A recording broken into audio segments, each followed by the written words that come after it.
ngap. Dah Kim. Dia Pak. Dia Pak.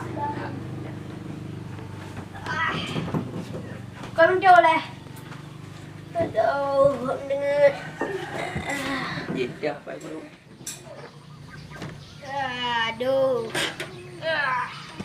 Gimana ya, apa? Dah pergi rumah ni namanya. Dưa. Ya ke? Di rumah.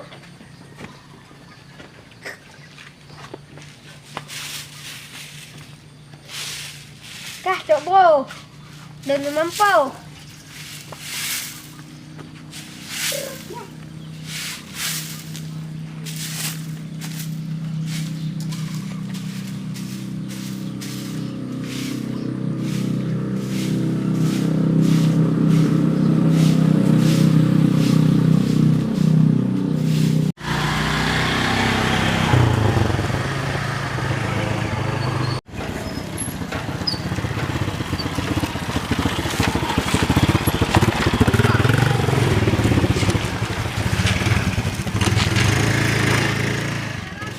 Apa kau pergi lembu mana awak kah?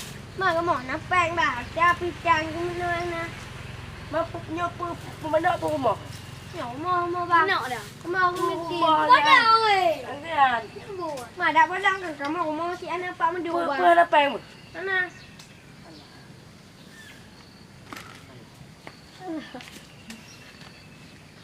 Cok keh cut. Bek tampu. Pilih gai rumah. Alah. Oma, pergi orang ni. Bah, bela orang tahu.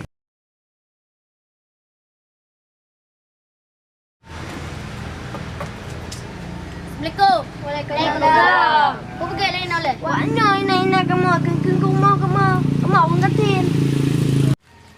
Katanya orang Muslim hanya berpecah belah, hanya menghina. Dikarenakan orang Muslim lagi sebuah tubuh. Dikarenakan Nabi sallallahu alaihi wasallam bersabda, "Al-Islamu kal jasadi wahid." Islam bagaikan tubuh yang satu. Bila mana jaro getanya sakit, maka tubuh yang lain akan juga ikut sakit. Begitu juga dengan saudara getanya. Bila mana saudara getanya sakit, getanya pun akan ikut juga merasa sakit. Marilah getanya baik berpecah belah le, mari kita sambung persaudaraan.